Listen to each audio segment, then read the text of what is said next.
realmente un régimen pensional, primero el incremento de los salarios, es decir, no hay otra. Y la segunda, las aportaciones del Estado o del gobierno vía el incremento de los impuestos. Es decir, la única manera de poder avanzar en esto es con el incremento de los impuestos. Ya se fue el secretario que dijo que en el próximo ni impuestos nuevos ni incremento de impuestos.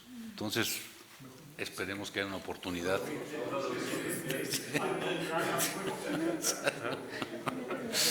Bien. Gracias. Gracias. El doctor Humberto Soto.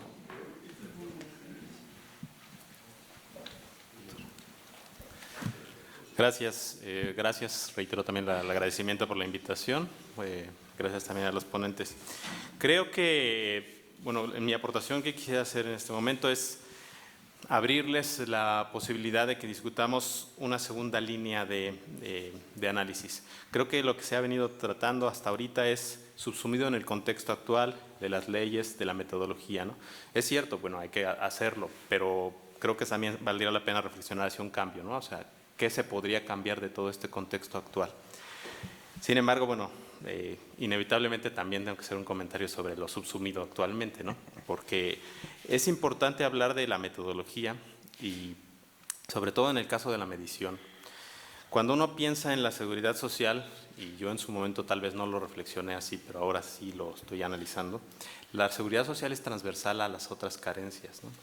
Entonces, si uno piensa desde esa perspectiva, si uno tiene los ingresos o no, es un contexto momentáneo, pero si tiene los ingresos, corres el riesgo de perderlos, y es donde se activa la seguridad social en el tema de ingresos. Si tú tienes tu vivienda, también puede ser momentáneo, en algún momento la puedes perder, y ahí es donde debería de activarse algún sistema de protección para ese riesgo. Lo mismo con el tema de educación, de salud. En el tema de salud, de hecho, la reflexión sería interesante porque hay dos cuestiones. Una es el riesgo de tener la pérdida, porque al tener una afectación por la salud pierdes tu ingreso, pero además el costo adicional de recuperar la salud. Entonces ahí hay dos cuestiones y yo creo que ahí es donde está la complejidad en el tema de salud, que son dos cosas distintas que se mezclan en la misma bolsa, en salud y seguridad social. Y en el tema de alimentación, pues podría ser también la misma cuestión.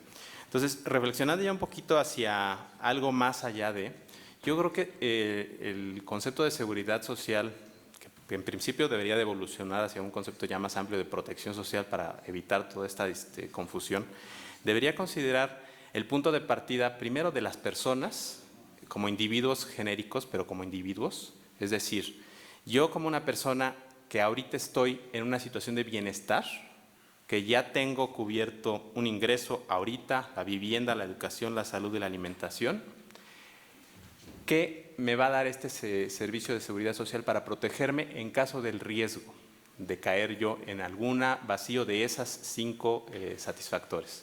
Entonces, pensando desde esa perspectiva, se podrían proponer nuevas adecuaciones al concepto. Pongo 2 ejemplos. En el tema de vivienda, ¿no? Si yo tengo una vivienda, a lo mejor propia, pero viene el huracán y se la lleva, bueno, eso no podría entrar dentro del mismo concepto de protección social más amplia.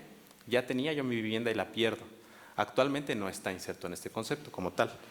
Otro tema, la educación, y lo vinculo con la metodología actual de medición. Si una persona tiene un nivel educativo actual, un adulto, ¿no? Porque no es precisamente un niño el que tendríamos que estar analizando, un adulto ya tiene un nivel de educación. Soy taquimecanógrafo. Es obsoleto eso hoy en día, ¿no? Entonces tendría yo que tener una forma de poder reactualizar mi educación obsoleta en este momento y no podría eso entrar en un sistema más allá de la protección. Son ejemplos ambiciosos tal vez, pero la reflexión sería, ¿por qué no pensar en algo más allá de lo que ya existe actualmente? Entiendo yo que el concepto es complicado.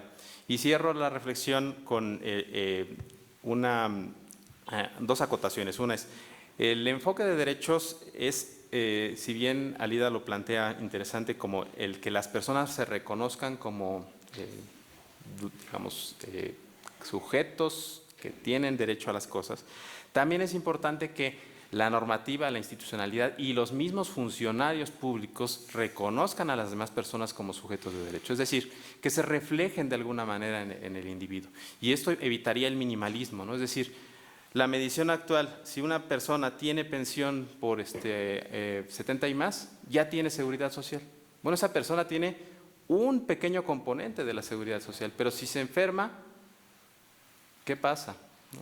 ¿Cómo cubre sus costos? Si pierde su vivienda, si, digamos, hay que ampliar un poquito el concepto de derechos a que es una cuestión indivisible, integral, que tiene más allá de las cuestiones puntuales.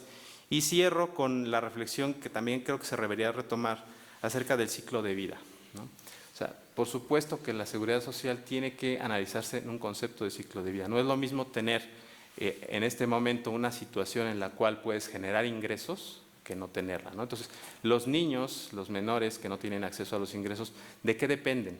De sus padres. Entonces, si tienes un sistema en el cual el hijo está asegurado por el padre, ¿el hijo tiene seguridad social o tiene una seguridad familiar? Si tienes un adulto mayor que tiene una pensión, ¿tiene seguridad social o lo que estás generando es un sistema de protección social? Y si tienes a una persona que está ahorrando en un sistema de ahorro para el retiro, ¿eso es seguridad social? Pues no es social porque es individual. Entonces yo creo que habría que incluso analizar el concepto más a profundidad y la perspectiva de ciclo de vida podría dar elementos, ¿no? Entonces quería plantear algunas reflexiones, creo que la idea sería debatir un poquito más al respecto. Y muchas gracias nuevamente por la oportunidad. Muchas gracias, Humberto. ¿Alguien más? Si no, para dar la comentarios a Berenice. Ahora sí. Voy a juntar todas las preguntas. Yo creo, Humberto, que lo que tú dijiste es parte de las confusiones que ha habido en los términos, pero que no solamente son confusiones de definición, sino hacia dónde apuntan. Yo soy una defensora de la seguridad social por la definición de solidaridad intergeneracional y de cubrir los riesgos del ciclo de vida, ¿sí? Y me opuse a protección social por cómo salió la definición por Banco Mundial, que decía atender la inclusión del sector privado y público para la atención de riesgos orientados a superar la pobreza. Entonces, como muy puntual y que dio lugar a toda la focalización y al existencialismo.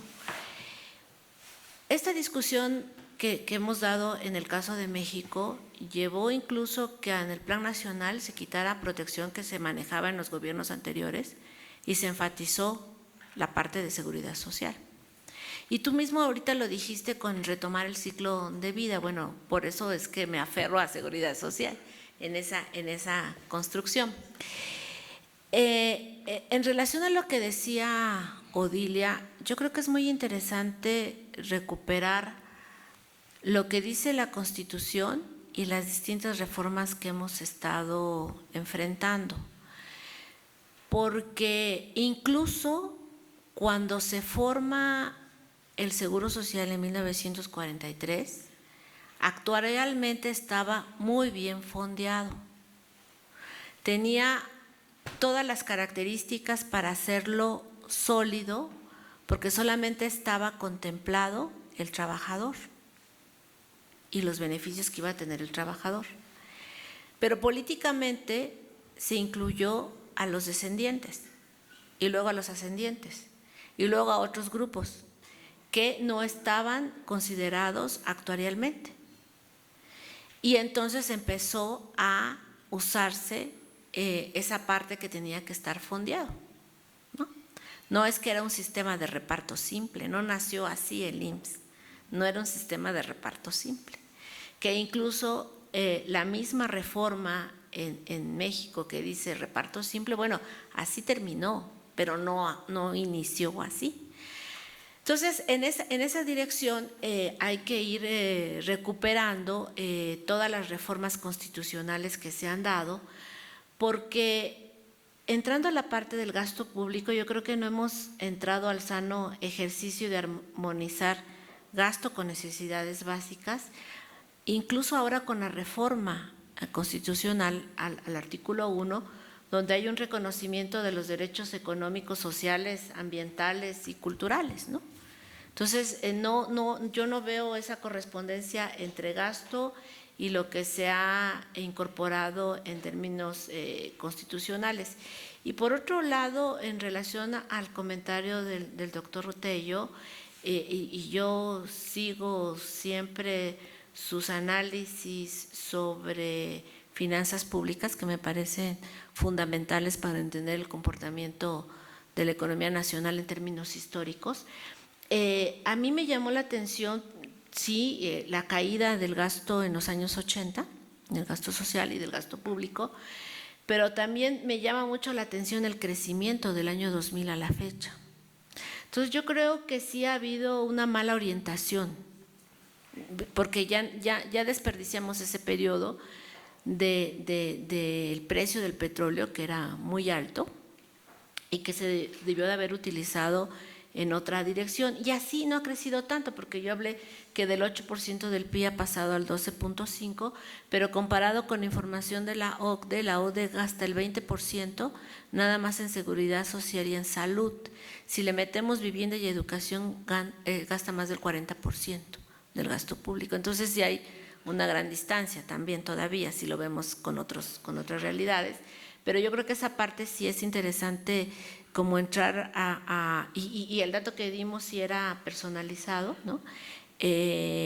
Porque creo que, sigo sosteniendo, si bien es bajo, hubo desperdicio por la forma como se gastó, más en políticas focales que en políticas de corte integral, ¿no? Sí, Enrique. Aquí está. Muchas gracias. Me voy a referir a las preguntas muy específicas del doctor Enrique Val, me parecen fundamentales y que apuntan precisamente a la utilidad de una medición de pobreza o en particular de esta metodología, cómo se construye.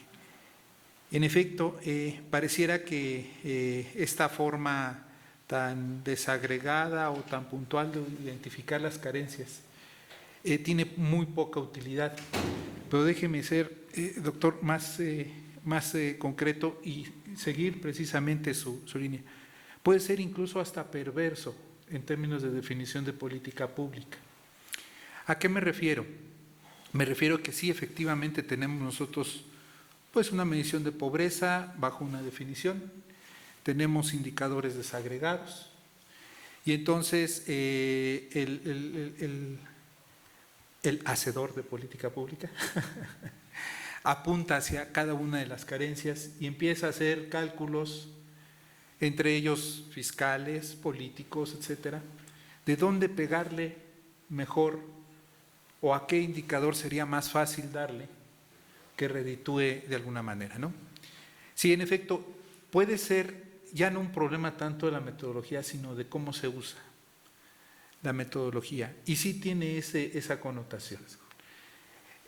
Lo cierto es de que en la historia de nuestro país, en muy pocos años, podríamos decir en la historia de cualquier país, 30, 40 años es poco, hemos pasado de la no rendición de cuenta y los buenos propósitos a tratar de incorporar esta concepción de la evaluación de la política pública, que es parte de lo que está o subyace en la Ley General de Desarrollo Social y que da origen al Coneval. Pero sí nos hemos topado con eso, doctor, preguntas muy específicas de algunos funcionarios de entidades públicas o de algunas instituciones. ¿A qué indicador le pego para quedar bien? ¿No? Y eso es lo que incluso en otros ámbitos, ¿no? Digo, también en la academia nos ha ocurrido, que es la puntitis, ¿no? Juntar los puntos para la beca o juntarlos para la promoción, el SNI, que no se nos olviden los artículos publicados. Entonces, esto subyace pues de todo lo que tenga que ver con cuestiones de medición y que pretenden ser cuantificables. Aquí, y como siempre les he dicho en diferentes foros, lo que nosotros mostramos aquí no es pobreza, son números asociados a la pobreza. La pobreza es un concepto y un padecimiento social que escapa a cualquier posibilidad numérica o descriptiva, muchas veces. Y es ahí donde yo creo que sí hace falta, y aquí retomo precisamente este concepto de la seguridad social, una visión más integral del quehacer público. Un poco la metodología lo deja ver. Nosotros dividimos estos dos espacios, que son espacios de análisis, el de las carencias sociales y el de bienestar económico, pero reconocen la metodología, como mostraba Lida, que es la acción conjunta de estos dos ámbitos, de la política pública en lo económico y la política pública en el desarrollo social, lo que va a permitir superar la pobreza. ¿Qué es lo que hemos observado? Que prácticamente la parte económica no permite, ¿no?, que las condiciones de pobreza mejoren. Vemos que las carencias han ido disminuyendo, pero lo económico no jala al mismo ritmo. Entonces nos lleva a pensar en que sí, necesitamos una visión más integral del quehacer público en términos de poder definir una metodología, no una metodología, sino una política integral de superación de la pobreza. En eso coincidimos. Muchas gracias. Leonardo. Bueno, yo solamente recapitularía que después de 20 años de reformas, 21 años de reformas parciales, creo que salta a la vista que si no se tiene en cuenta que el problema de la seguridad social involucra una dimensión, por supuesto, demográfica, una dimensión fiscal, una dimensión laboral y además una dimensión financiera, dado que buena parte de los recursos, la mayor parte de los recursos de los sistemas de retiro los administra el sector financiero, no vamos a encontrar una solución.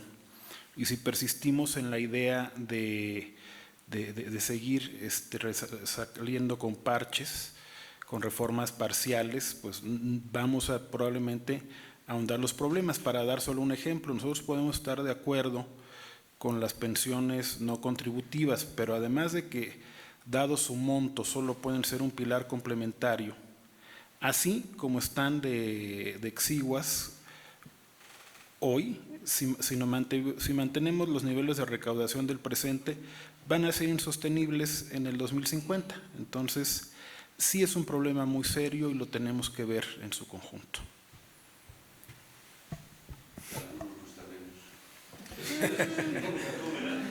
Bueno, a ver, ¿algún otro comentario? Entonces, quisiera hacer una reflexión final, y obviamente para pasar a hacer un receso y la comida. No hay duda, sí hay una tensión entre el concepto de protección social y seguridad social que tenemos que enfrentar. Sí hay, incluso se empieza a usar genéricamente, no son sinónimos y tienen visiones de lo que es una realidad, o sea, cuáles son los umbrales que estamos refiriendo. Hasta donde entiendo por el doctor Cortés, Coneval 18 tendrá que revisar los umbrales y tendrá que hacer modificaciones. Y las dimensiones también. Entonces hay un proceso que tendrá que abrirse, transparentarse, porque finalmente yo soy los que sostengo que el mandato jurídico del Coneval, la Ley General de Desarrollo Social, tendrá que abrirse y tendrá que revisarse, porque esa es la gran restricción, digamos, al definir los 8 elementos que consideran pobreza multidimensional. Entonces, bueno, hay un asunto jurídico, hay discusiones en términos si la medición debía ser con respecto a los mandatos de las leyes generales, un poco lo que Lía nos decía, o sea, no es el cumplimiento de la ley general, sino sobre los mandatos de las leyes. Y un tema mayor, los ODS, que los ODS de alguna manera abren también el tema de protección social, como un elemento dentro de esta idea de erradicar la pobreza. Por otra parte, lo escribió muy bien Enrique Minor, hay una perversión de los indicadores. Políticas públicas para modificar indicadores se está distorsionando, porque finalmente, lo dijo muy bien Enrique nuevamente, o sea, Coneval lo que hace es un acercamiento a través de dimensionar el acceso a esta idea de pobreza. Y la parte de la vinculación, su implementación, pues obviamente está en el debate de si es vinculante o no vinculante las ediciones existentes.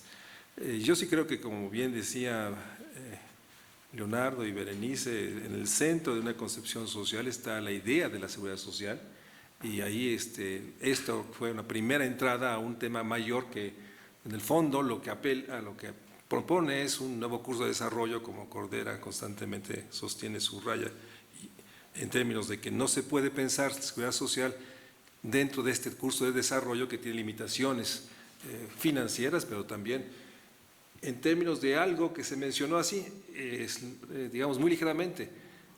La gran propuesta ODS es una vida digna, y la dignidad como concepto es algo que integra el artículo primero, todos los derechos humanos, ¿sí? Y obviamente la capacidad de cobertura desde el nacimiento hasta la muerte.